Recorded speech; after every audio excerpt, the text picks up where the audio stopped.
not, I've had a third cancellation this summer. However, she identified a great speaker, and I'm very excited to announce, and I haven't gotten his form yet, so I hope I'm not speaking out of turn. His name is Jim Treasler, and he works for the Virginia War Memorial, and he's going to be discussing letters from World War II, the mail. And when I spoke with him, it sounds absolutely fascinating, so please, please remember, August 10th, is a different speaker, Jim Treasler. So mark your calendar. It should be great. Now, today, Stefan has graciously stepped in for one of our other cancellations, and I am very excited, and I know you are too. We've got a pretty full house. Every week I say you're in for a treat, and again, you really, really will be. So, we're going to take a look at Merner Field through the decades. The title is Home of Champions Historic Merner Field. And Stefan's bio. Stefan Calos is an attorney at Richmond-based Sands Anderson, PC, and has practiced law in Hopewell for 35 years. He is a 1980 Hopewell High, 1984 UVA, and 1987 Richmond Law grad. Growing up, he desperately wanted to be a Hopewell football star, but his middle school coach suggested that Stefan might be better suited to distance running.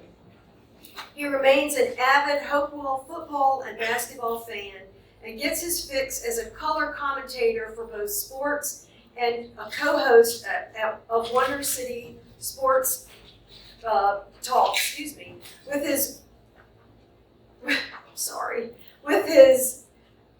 I've read this so many times, with his broadcast partner, Jeff Butler, on WHAP Fox Sports Radio. I'm very sorry, I need to bring my glasses up here. Stefan, without further ado, I'm going to turn the program over to you, and I am so excited. You've got several state championship football players in the room. Right, they're going to be my critics, and they're going to tell me what I'm going to say is wrong. But Susan, don't go too far, because before we start talking about Merner Field, Ari, because we have something for Susan. Come up. And this is, I hope everybody can see it. You know about this, but you haven't seen it. But this is to you on behalf of Weston Manor in honor of your mother. And thank you for honoring my mother. And this is on the occasion of my father's 91st birthday today. And he made this, built this, whatever you call it, around 1970 when the actual building was being first restored.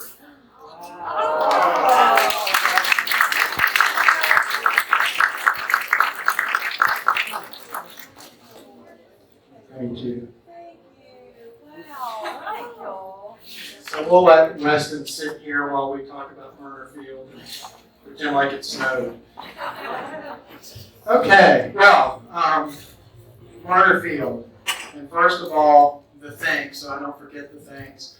A lot of people had a lot to do with this. Elliot sort of planted the seed, Elliot Elides, a few years ago when he was talking about a renovation to the restrooms and the concession stand at Merner Field. And he drew up an elaborate plan, and he brought me in to consult and talk about what it was like originally, and that caused me to do some research into a topic I realized I have loved for a very long time.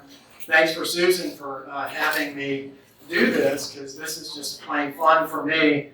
And thanks especially to Jeannie Langford of the library and to the library in general for preserving and putting online kaleidoscopes from about 1925 through the relevant period here, which goes through the late 1970s. And thanks especially to my daughter Ari, who has the expertise and the art background and everything else to put all of this together, and loves history like I do. And John, to Ari's right, Elides, for helping as well put all of this together. So, Merner Field, and a lot of you know what Merner Field is because you played football at Merner Field and you did other things at Merner Field. Some of you here don't know about Merner Field. I'm hopeful by the end of the day, everybody's going to know a little bit more about Merner Field. What I learned in putting this together over the years, and especially over the past few weeks, is what I don't know, because a lot of the research kind of produced more questions than answers. So I'm hoping between us we can answer some other questions. I will say, Susan mentioned that I was sort of a late addition to the roster, if you will, because a lady was supposed to do historic churches in Virginia. And I'm going to tell you, if that's why you came today and you didn't come because of Merner Field, well, you actually came to the right place, because football is a religion in Hopewell. And therefore, and with no disrespect to my broadcast partner Jeff Butler here, who is a priest by day and the best play-by-play man in the business by night, Merner Field is therefore a church. So you are getting your historic churches in Virginia all in one fell swoop. This first slide here is a plaque that's on Merner Field. I'm going to read it in case you can't see it. It's short. Dedicated and cherished memory to William L. Merner, 1915 to 1965. Teacher, coach, administrator, 1946 to 1965 by Hopewell High School faculty, November 5th, 1965. Now, there are a lot of things to take away there, and if you haven't been by there, drive by the stadium and see the plaque. It's a beautiful plaque on a beautiful concrete wall that's been up for quite a while. But a couple of things about this. Number one, that surprises a lot of people, Bill Merner was only 50 years old when he passed away in 1965. And I don't think people really realize that.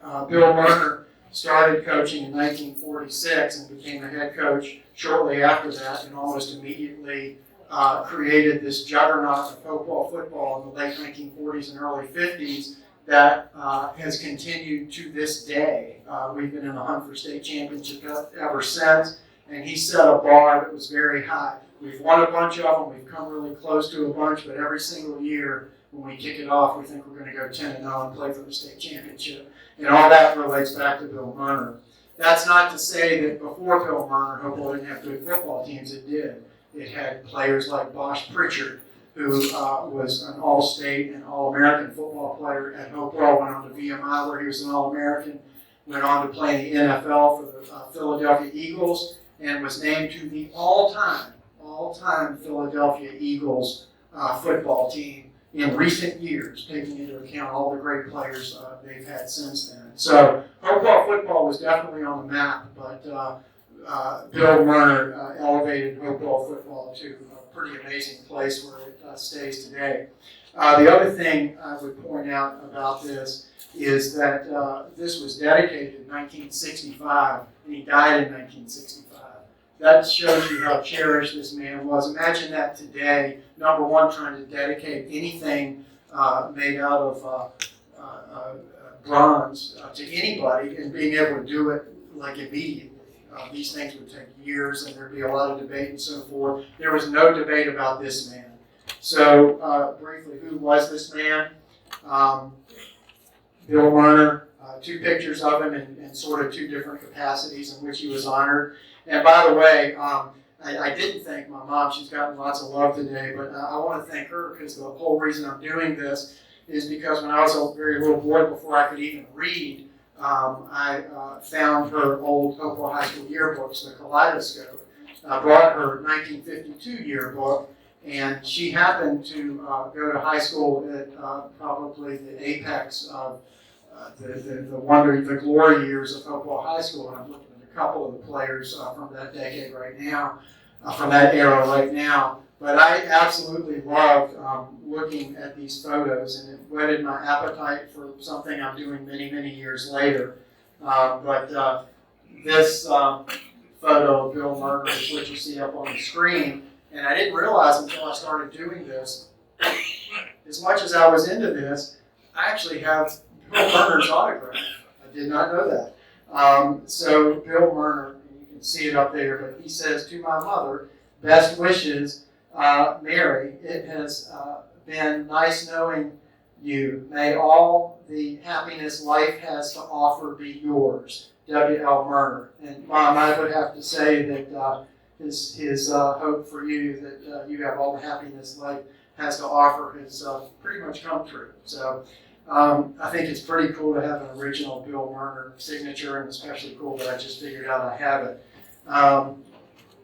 For real sports fans, Chuck knows on the next page, he was the basketball coach. And if you remember, he ended up coaching VCU to new prominence, but he started at Hopewell High School, like a lot of great people. And that has nothing to do with Merner Field, other than I'm sure Chuck No walked across the street over there. But it does kind of give you a feel for Hopewell and sports and so forth. But right in the middle, the centerfold, if you will, that really whet my appetite was all these players. And it just intrigued me as a very little boy. And I love their nicknames, you know, Flugie, Baby, Wibby, just all kinds of nicknames that were just super cool. These guys were winners. They won a lot of games. They won a lot of games in a row. They won a lot of state championships. But Bill Merner was looked at as more than a coach. If you recall his dedication on the plaque as a teacher and an administrator. And on the right, it says, one of the things I like especially, it goes on and it says, he taught us how to win and lose, the rules, especially he taught without a sigh, bestowed on us the will to win, or at least to try. And, I think that's what it's really all about, trying. And if you try and you're prepared, you're going to win. And when they did, this is a present view of the stadium. And a lot of these pictures go both ways. They sort of serve dual purposes. And I'll explain that as we go through. But this plaque says home of Hopewell High School State Champions 1949, 50, 51, 2003, 2017, 2019. Now we've talked about 49, 50, 51, great teams. They won 35 games in a row, a record that was broken only recently. It was such an amazing record. Although if we hadn't had COVID, I think our 2019-2020 team would have challenged that record. They were that good. But COVID derailed a season. And in any event, there's a span you'll notice between 1951 and 2003 with no state championships. But like I said earlier, don't think we didn't have a great football team. We knocked on the door many times in the 1960s with teams led by Marshall Parker. We were UPI state champions and came very close to repeating. The bar was very high, had some great teams in the 80s and 90s. And like I said, every year the thought was we're going to win another. And darn if we didn't do it in 2003 with a great team that was 13-1. And the next year, it lost only to the team that won the state championship, Meadowbrook, the next year. So the other thing this picture shows you is that we have no idea what our school colors are. Merner Field at the top, home of I think it says home of the Blue Devils or better. It's kind of an orangey color. And then that's a pretty bright yellow, and some people think we're dark blue. Some people think we're royal blue. In the 50s, we were blue and orange, I swear. Elliot, I think your dad's Hopewell football letter is orange. So we really don't know what our colors are. But we say we're blue and gold. I haven't seen a whole lot of gold. We had shiny gold helmets once, but in any event. So when I talk about Merner Field, do keep in mind, as that plaque will teach you, it wasn't always Merner Field. It was basically the Hopewell Athletic Field. I was talking to one of the players, Sonny Pearson, earlier. And when I say Merner Field, remember, it wasn't named that until 1965. So if you hear me referring to it in something in a game in the 1950s or 40s or 30s, just forgive me. It wasn't called Merner Field. Merner was there, but it wasn't dedicated until after that. But that's what I mean. So before Merner Field, what did we have? We had a field. I'm not quite sure where this was, but when John was helping me go through the pictures, we found a field of a football team. This is a football team around 1930. And we deduced that they did something around the 3.5 Street Park, maybe at the 3.5 Street Park. But there was certainly no field like that. But people had plans. And there was also something going on. That the school was built in about 1925, and there was no athletic field per se. But a plan came around, and that plan jived with what was happening in the world, and that was the Great Depression.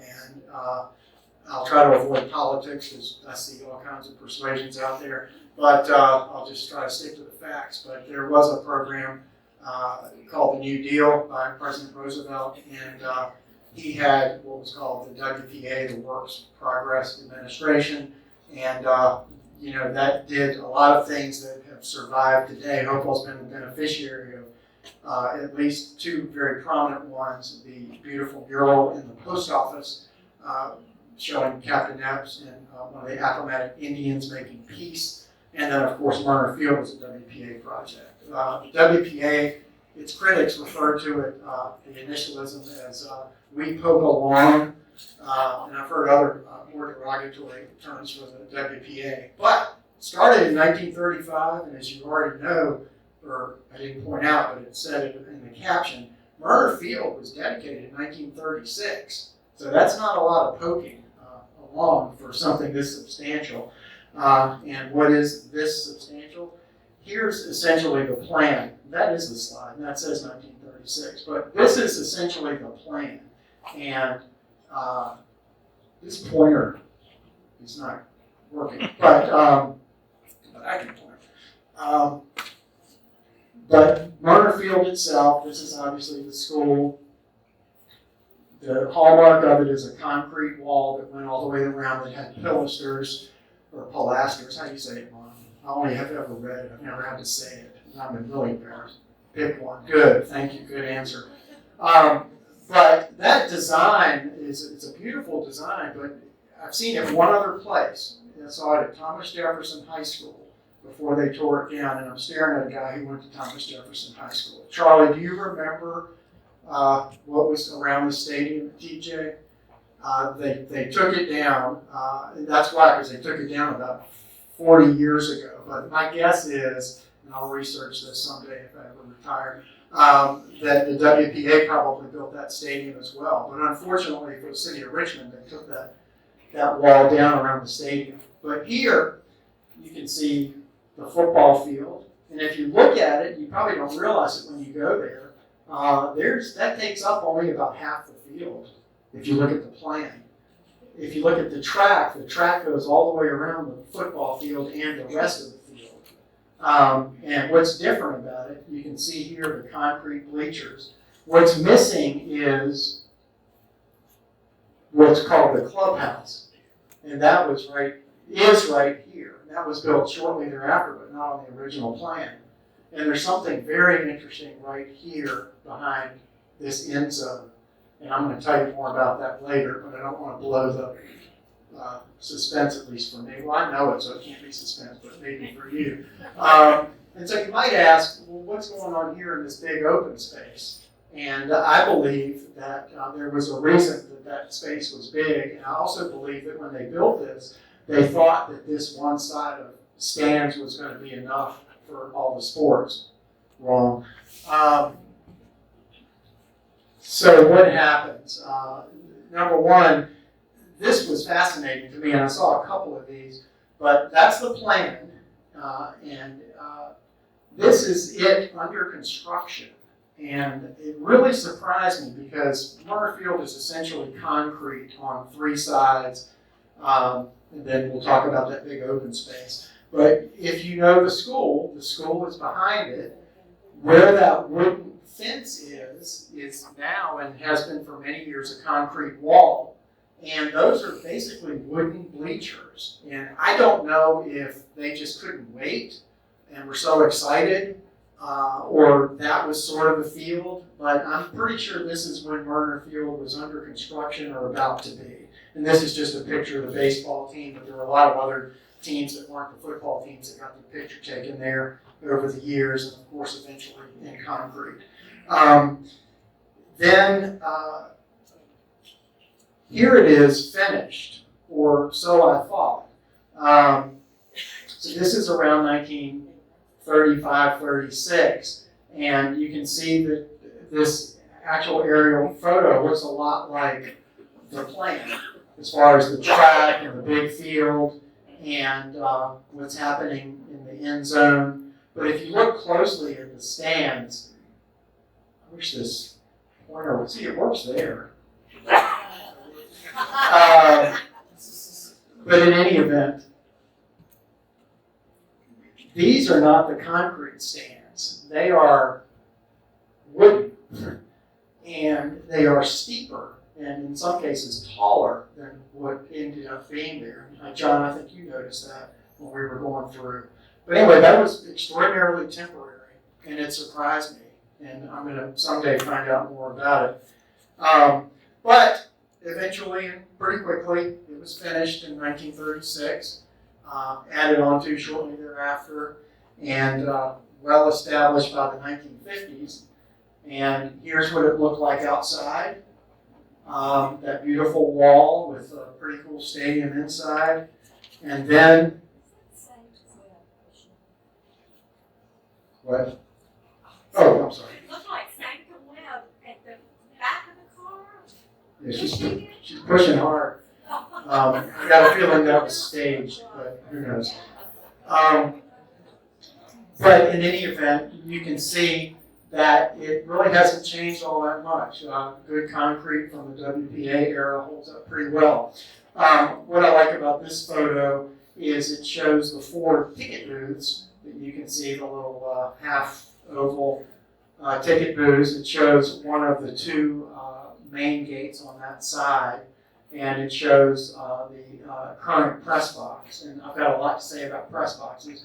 It also shows the stands on the other side that now take the place of that large field. So that's today. That has not changed a whole lot since 1930, 36. And as you'll see from the next slide, it looks a lot like it did in the 1950s. And this is a yearbook. And going through the yearbooks is a lot of fun because you watch how progressively comical and racy they get. They're very formal in the 1920s and 30s, and it looks almost collegiate. And then as time goes on, people sort of seem to develop more of a public sense of humor. And they had a lot of fun with these photos. So in any event, let's go inside. And this is looking across from the gate where you would have come in from the last photo. That's that gate. And what I like about this, among many things, is the press box up here. And if you notice, it's a little different. It has this upper thing, but it says WHAP on it. And WHAP has been the radio station for Hopewell since 1949. And I don't know if that was luck or one thing propelled the other or what, but that was the beginning of the great Larry Hibbs, J.P. Tiller era of 35 wins in a row and 3 state championships and never losing a game since, 6th grade, did you tell me, something like that? But that's when WHAP began broadcasting football games and basketball, but football games, and basically continued. I could probably count on one hand how many games WHAP has missed over the years. And that tradition continues today. And I'll bet you won't find another radio station in the country who can boast that, continuously carrying high school football games for 70, going on 73 years now. I pointed out my broadcast partner, Jeff Butler, and I have to give a shout out to Jeff and how in the world I started broadcasting football games. I went to a Chamber of Commerce meet and greet 2019, and that's good timing. And I had been listening to games on the radio, and Jeff was there, and I didn't really know Jeff that well. I knew of him, and we reintroduced ourselves, and I told him how great he was on his play-by-play, and he said, well, we have an extra headset. Why don't you come by Friday night and I'll put you on the air. I was like, wow, he must be kidding. And he was. So not knowing that at the time, I went up there and being late and coming from my office in Richmond, I got there right before kickoff, and I put a headset on because there really was an extra one lying around, and he looked up and he was just starting to broadcast, and he said, oh, what a surprise, Stefan Calos is here. And I remember Marshall was up there too, Marshall Parker, and they're like, what are you doing here? And anyway, they let me talk, and I haven't stopped since.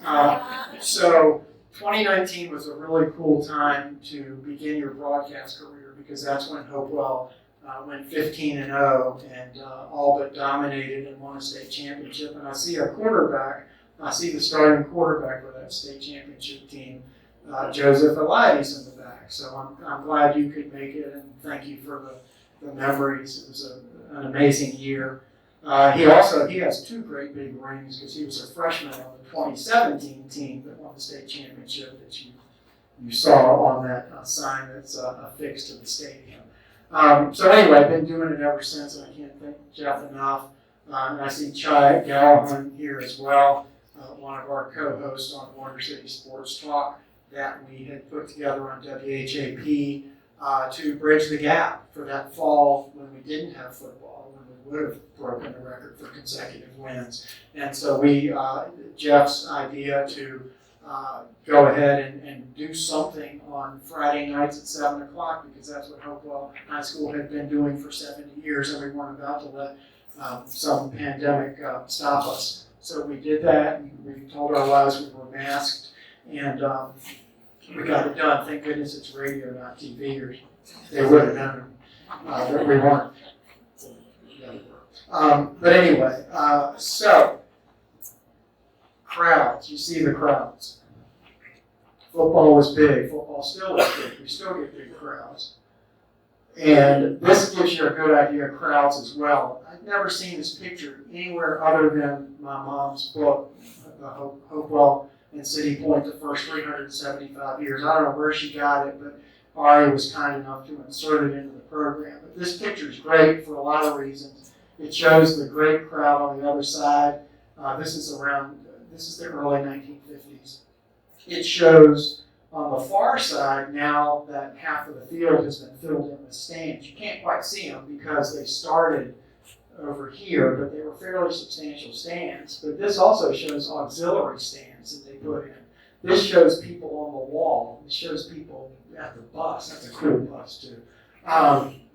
It shows the permanent seating in the end zone. It shows some seating in the other end zone. It just shows a big crowd. It shows the Elias Church in the background. In any event, crowds were a big part of this. More crowds. I mean, look at that sea of people. Basically, the whole town would shut down back then. And this is into the 1960s when everybody went. Merner Field was just packed. This is a little later in the 1960s, the crowds. Now, I told you that this was a WPA project. It was that was part of the New Deal. That was President Roosevelt's baby. And as many of you know, he could be, when he liked what he was doing, a pretty hands-on president. And so he liked to go around and see some of his projects. And this is a Merner Field project of President Roosevelt at Merner Field. No, actually, hang on, I'm being told that's actually the mayor of Hopewell. But it just felt like Roosevelt to me. But anyway, the caption from where I got that from the kaleidoscope was our bench warmers was the caption on that. I thought that was pretty funny. But what it shows you is you had just seen the student body out in force.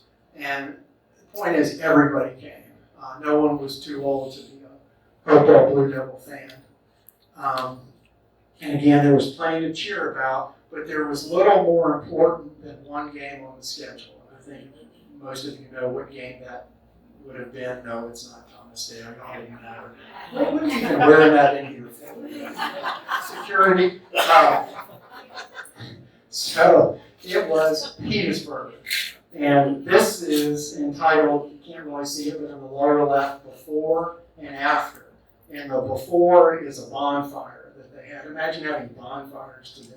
We would not be having bonfires. We'd be wearing seatbelts in our bonfire. But in any event, so they had a big bonfire. And then after the game, this is actually a pretty neat photo, Elliot. That's probably inside the clubhouse where the locker room was. And there aren't a whole lot of indoor pictures of the clubhouse. And I believe that's what it is. I think those pipes sort of give it away, but that's what I'm going with for now. But they are extremely happy beating Petersburg, and they didn't mind if they lost their teeth to do it. If you look closely at this guy, he lost a tooth. This guy's got like one tooth left. But this was before the days of face masks. He's wearing a helmet, and you just didn't have face masks, and that was part of the game. So Petersburg was the key, and there was at least one guy in town, Jimmy Buchanan. I don't know if you said it, Buchanan. Again, one of those I've only had to read. Buchanan. It's Buchanan County, spelled Buchanan. But in any event, this guy, I think, represented a lot of people. Jimmy Buchanan, the jeweler, he ran an ad every year he was alive and had his business in the Kaleidoscope. You can learn a lot of history from ads. But there were people like him who would rather go 1-9, win one game and lose the other 9, as long as they beat Petersburg, then go 9-1, lose to Petersburg and win the state championship. And I have evidence of this over many years, and I'll show you the last piece of evidence, and then I'll tell you what followed in the next yearbook. This is his ad, 1958, Hopewell Blue Devils, 32, Petersburg, he calls them Crimson Waves. Crimson Wave 0. And he has at the bottom here, Coach Merner's record since becoming head football coach. His record. Nothing else matters but beating Petersburg. That's his record. And his record is they won every single time from 1949, 50, 51, 52, 53, 54, 55, 56, 57, 58. And so he was undefeated because he beat Petersburg every single year until 1959. And that Kaleidoscope ad, he listed it. Petersburg beat Hopewell in 1959, 7-6. And his caption was, "Wait till next year." So what does Bill Merner teach us? It's not whether you win or lose, it's how you try. So anyway, Merner Field, all about football, right? All about football.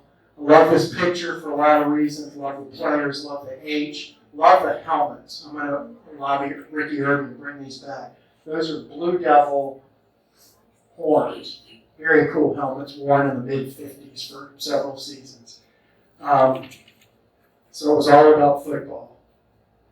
Or not.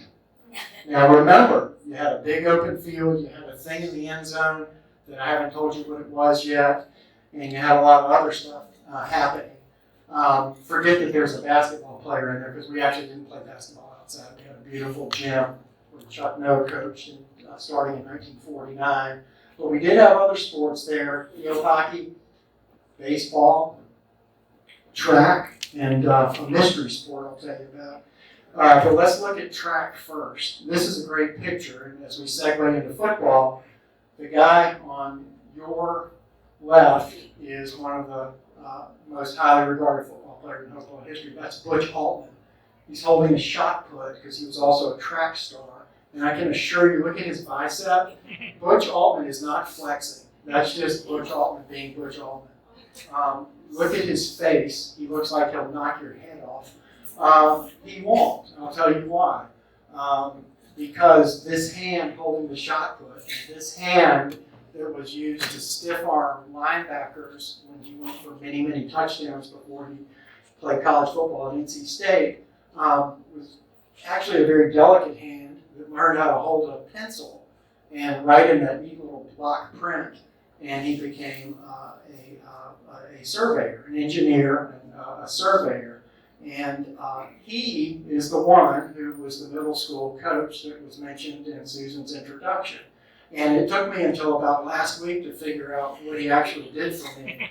But I came to practice like I always did, dreaming of scoring touchdowns and playing for the Blue Devils someday. And he clearly knew that that wasn't going to happen. So he showed up with this beautiful survey of the streets of Hopewell with a 2 and 3 mile course, and very kindly said and suggested that maybe I should start running those courses, but not wearing a football uniform while I did it, and maybe something good would happen.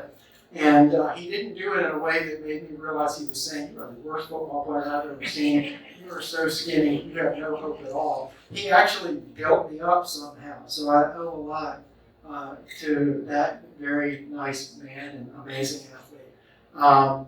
But track was a big part of it. You could probably have predicted that based on the track that went around the field. Kind of a weird track, though. It was almost like a square, and because it was intended to go all the way around the whole field.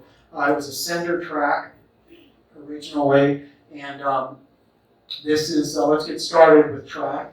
And we put this in, I say we, because John very much wanted me to show you, this is about a very good close-up of the bleachers. And the good thing about what became my sport was, unlike the crowds you saw in football, you never had to worry much about, except maybe in the Olympics, people getting in the way of fine architecture. So you can actually see more of the stadium at events like track than you can in football. But if you notice, there are wooden seats on what's now just concrete, and they were taken off. I can tell you this is one of the things I remember. Yes, sir, Mr. Tiller. Yes, I'm sorry. That is a sore spot. Uh-oh. Those wooden seats were cut off, and all it leaves now is a hard cement stand that I guess people from out of town come here. I look at them as guests from Hopewell, and it has been a sore spot ever since I saw those wooden seats removed. There were metal pins going down into the cement. They were burnt off. Now the people that come, they have to sit on that hard cement. You can see it now. You see the wood raised just slightly above the cement. If it rains, your business is sitting in the water. If you're older, you can't hardly get up through there to take a seat. I'd like anybody here, founding fathers, anybody that has any kind of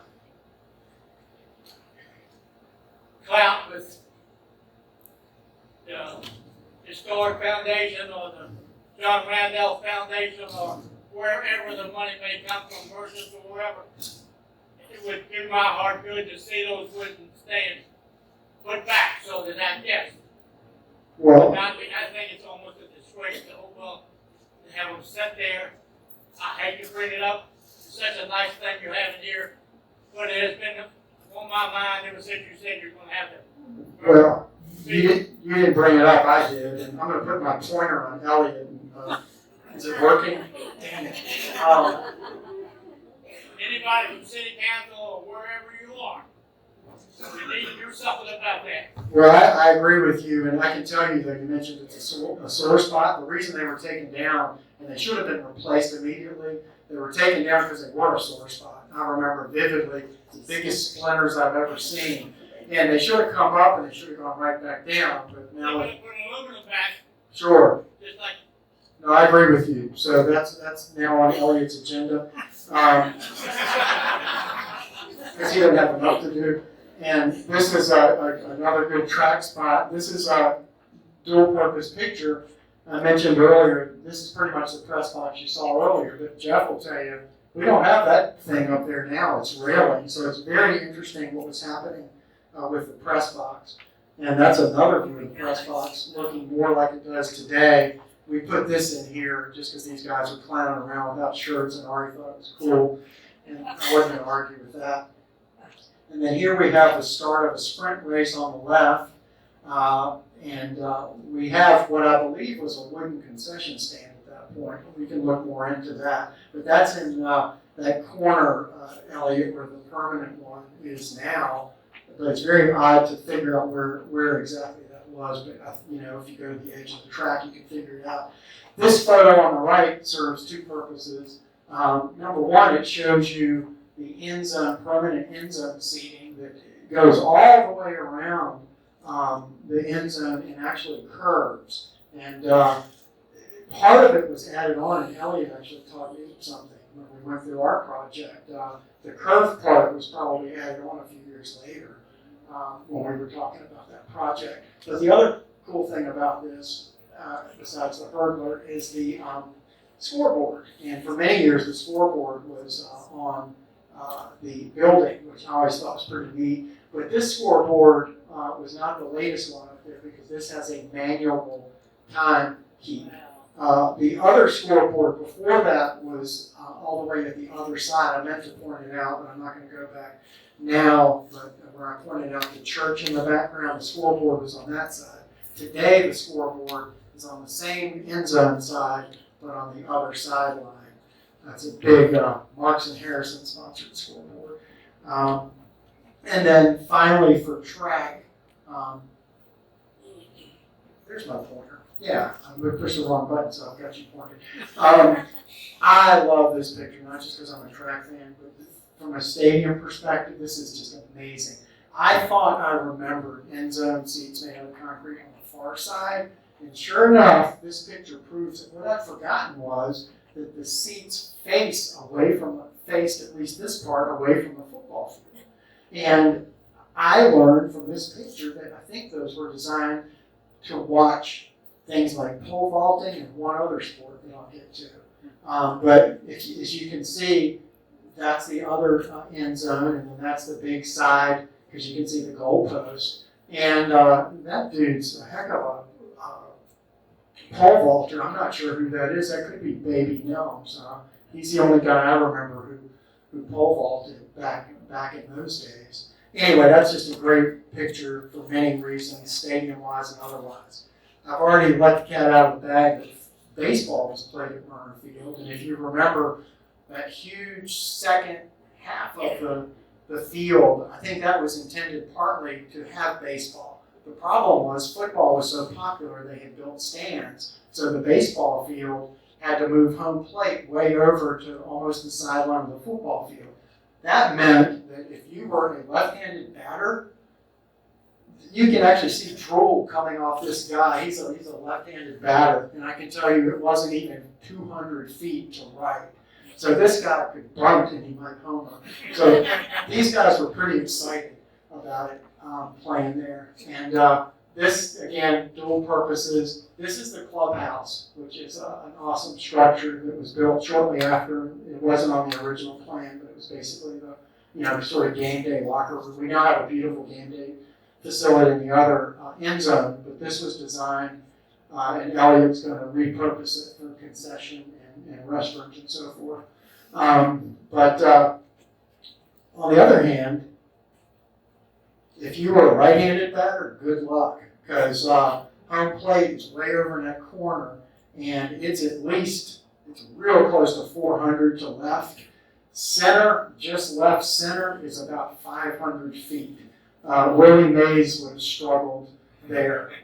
Barry Bonds would not have beat you. So anyway, so lots of baseball and other sports. Field hockey. That's a real good look at the stands. And Merner Field was great because everybody could play there. We had our Pee Wee League, our quarterback league games there. And it was such a treat to be able to play there under the lights. Same time as the Blue Devils were playing there during the season. The problem was, because it wasn't a grass field, it looked like, the second week of Wimbledon by the time high school football games really were starting to matter. Now, the next one is the mystery sport. And I told you, if you think back to the plan in the far end zone, what is this thing? Well, I'd always heard this, and I never really believed it. I never saw any evidence of it until I saw that picture. But it was tennis court. When the tennis team played at Merner Field for some time, unless anybody can convince me otherwise, but I see a tennis court in the plan. It's very hard to tell, but that's what I heard. Other sports, they didn't play golf matches at Merner Field, but they might have practiced there. Like I said, it was a pretty deep shot to center. Yes, thank you. I just heard somebody say Bill Littlepage, and again, this is one of those twofold pictures. Bill Littlepage, for those who don't know, was the winningest high school coach in Virginia High School League history. His record was only recently broken. He's one of the most outstanding people ever to come through Hopewell. He's just a phenomenal man, and he coached golf in addition to many years. So I was thrilled to find a Bill Littlepage picture. He's one of my favorite people in Merner Field. And then I actually found another one where he was also 8th grade football coach. But Bill Littlepage is just a wonderful guy, and I've gotten to know him pretty well over the years. And recently got a chance to interview him for a video, and he was just amazing. So good catch there. And then you couldn't do all of this and have all this great success without help. And cheerleaders were a big part of it. The Glasgow is full of wonderful cheerleader photos, and this is one of my favorites with a megaphone. And then I love this one too. These are actually JV cheerleaders, even though they're very mature-looking young ladies. But this shows you a couple of things. Besides the cheerleaders, it shows you that at some point, some permanent wooden bleachers were built in the end zone where they were pole vaulting. And I believe they left the concrete that faced the tennis court and faced the pole vaulting pit and just built this over it. And eventually these were removed, but this just shows you how important and how big the crowds were. They were building bleachers everywhere. So I think that's a great photo for that reason. And then, that's a coaster song. And then, give me 1 second because I'm doing something technological. You have, in addition to that, the bands. And this is one from probably the 50s era. And if you want to know what they were playing, it sounded something like this.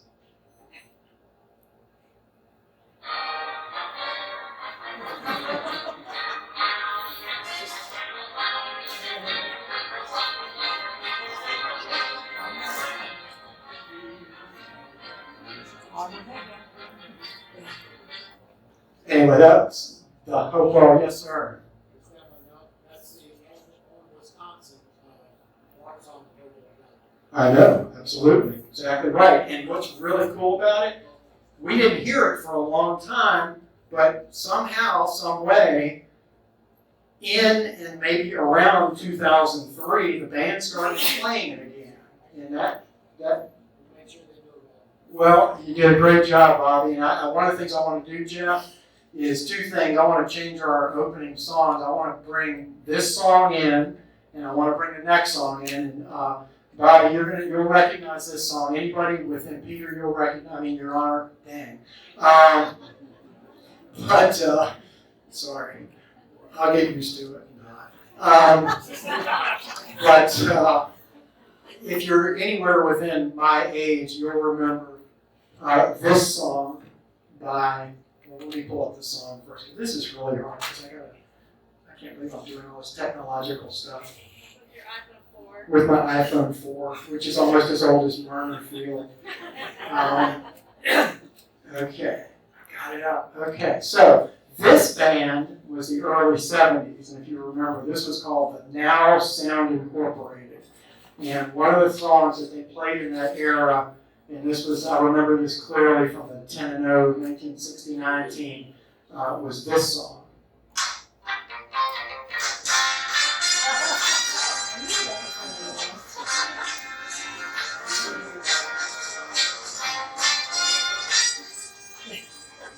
Anybody remember that song? Always. Yep, the horse, Cliff Nobles, but Hobo High School band, that band played that song very well, and Jeff, I'm going to bring that back too, okay? So in any event, those are your bands, not all your bands, but a couple of bands. But football and sports wasn't all that happened at Merner Field. We had graduations, and I can't imagine not graduating there, but apparently that's what's happening.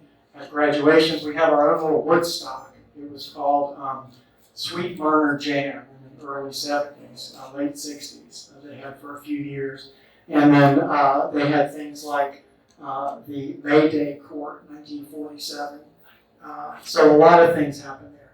After football games was an important time for many years. They did what they called the friendship circle. And the players would come out and friends and family, win or lose. Now, of course, we only took this picture when we win. 14 to 13, I don't know who we beat, but that was the friendship circle. And it was a very nice moment, a very nice tradition. And then some people took friendship a little too far, though. And this is going to be, this is one of my favorite dual-purpose pictures. So this guy took friendship pretty far because he's walking out with this young lady. And the guy is Hobo Ackerman.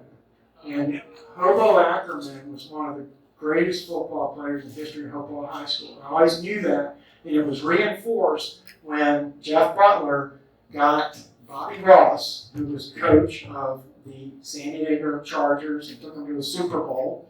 He went to Benedictine High School. He was a star college and high school player. Besides coaching in the NFL, he coached Georgia Tech for the national championship. And Jeff knows Bobby Ross, who's retired now, and had him on our show. And he came on our show because he went to Benedictine and they played at Hopewell. And he had great knowledge of the players of that era. And one of the guys he remembered vividly, because he almost took his head off, was Hobo Ackerman.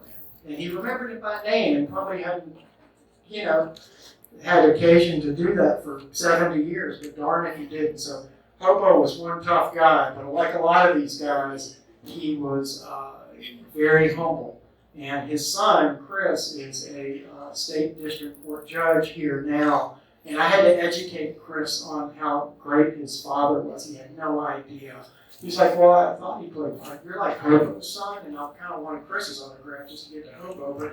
And he's like, well, I think he played football. I'm like, you think he played football? That was amazing. So that just shows how humble those guys were, especially Mr. Tiller and Mr. Hicks. Extremely humble. But in any event, lots of friendship going around. But never forget this: we're still the Devils.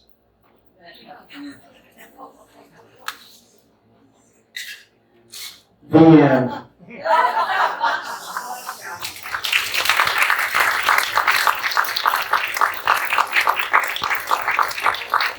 Thank you.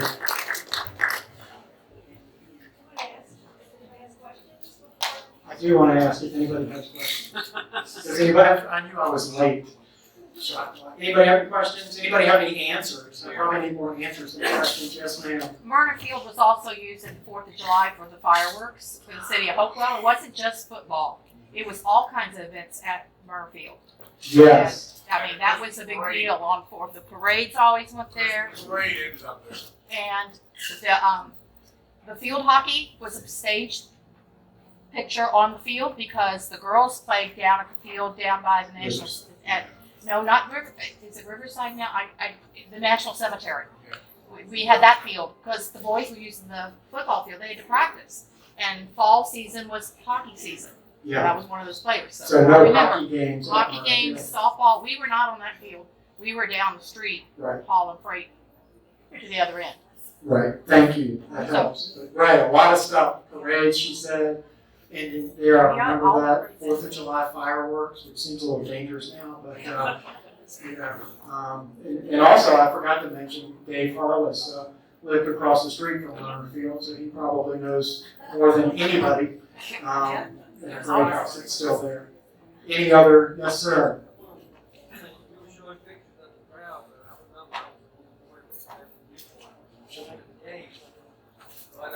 Can't hear you. Earl, we can't hear you.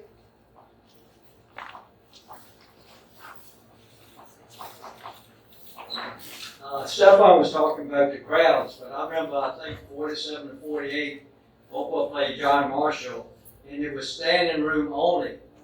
I mean, they said it was close to 10,000 people there. Wow. But Hopewell got beat 7-6. But my little brother was with me, and he was so small and the crowd so big, if some guy hadn't picked him up, put him on his shoulder and walked around, he'd probably suffocate.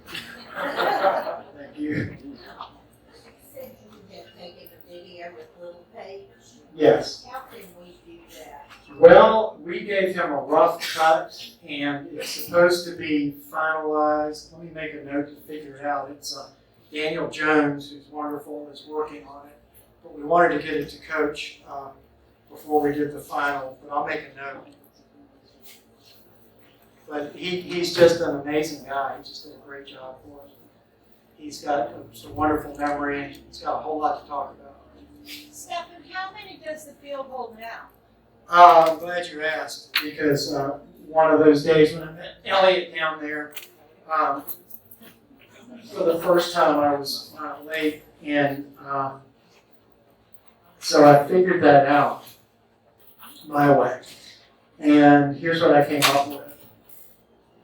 And I bet nobody else knows this. Don't make it too big.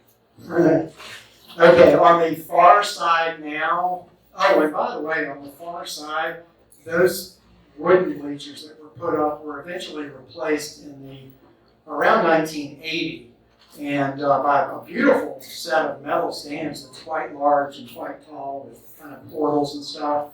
And but right before the 2003 season, some engineer, not a lot of these engineers have to be anywhere, but somebody decided to inspect the stands and they found some corrosion. In the interest of safety, they threatened to cancel all the home games, and that 2003 state championship team wouldn't have to play away games.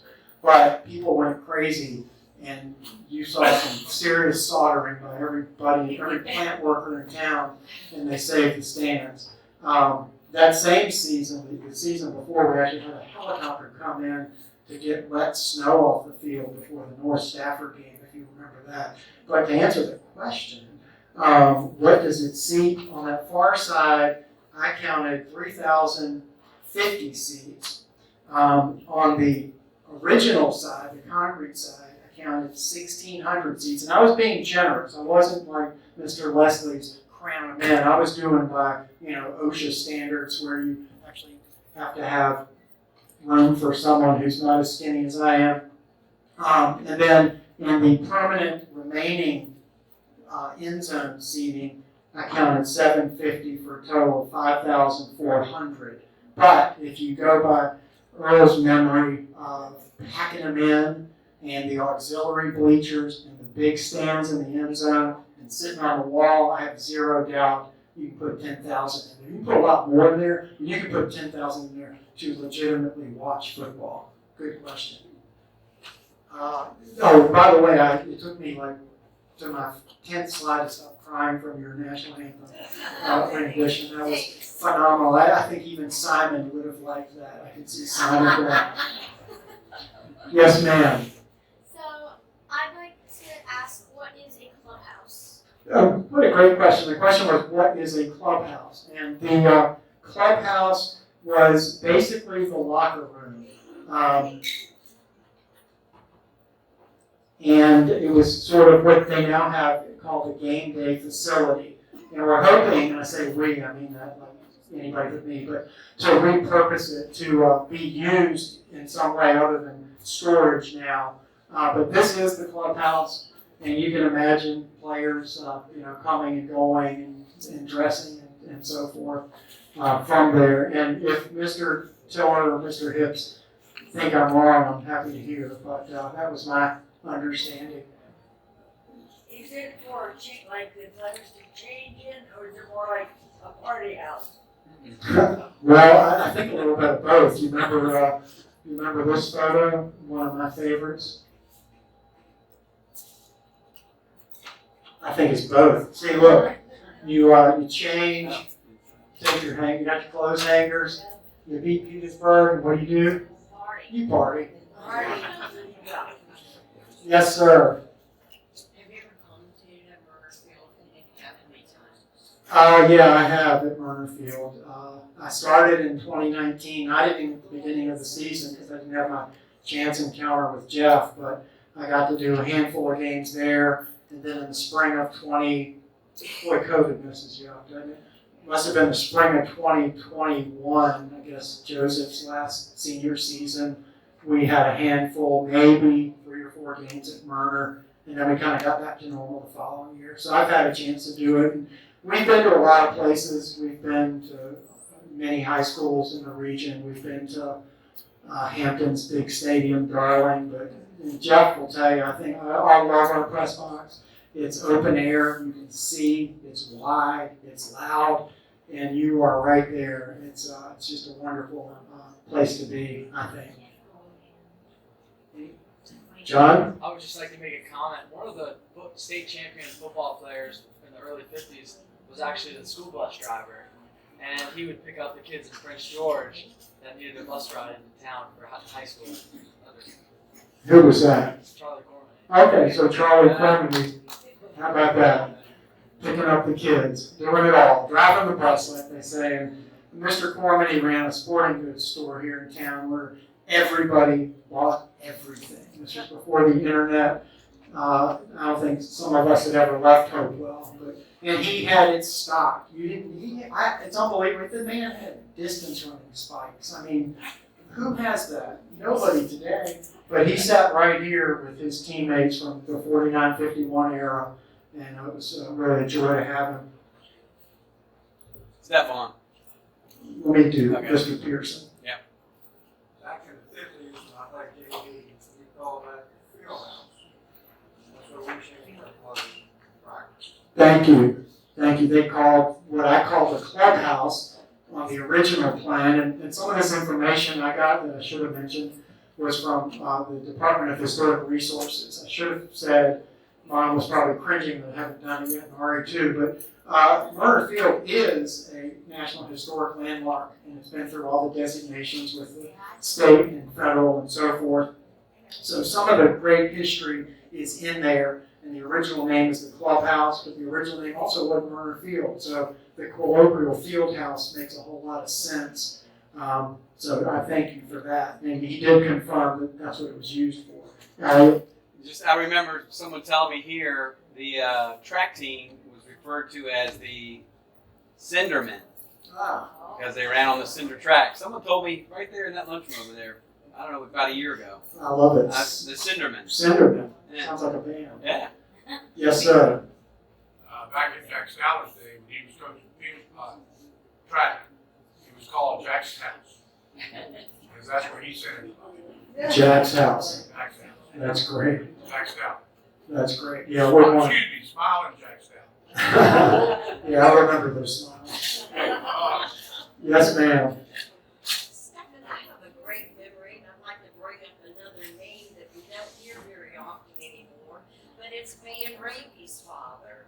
George Raby would pick all of us cheerleaders up in his station wagon, take us to whichever game we were going to, and then always, after the game, if it hadn't been at Hopewell, he would cart us down to the Whopper Burger. Wow. We'd pull into the Whopper Burger, and he would say, "Shut up. All of you just shut up," because he had 10 girls in there. "Shut up. Be quiet." He'd go up to the order window. He'd order 10 Whopper Burgers, 10 fries, and 10 chocolate milkshakes. And he would come back with this humongous tray, get it into the car, and he'd say, "Just be quiet and eat." And we didn't have a chance to say, "How do you want your burger?" or "How much sugar?" No, you took that meal, and we just loved it. We had so much fun.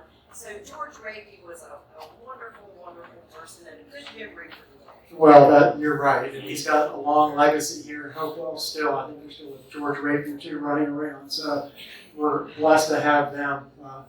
Absolutely, thank you. I don't want to overdo, but anyone else last call for? Okay. Thank you so much.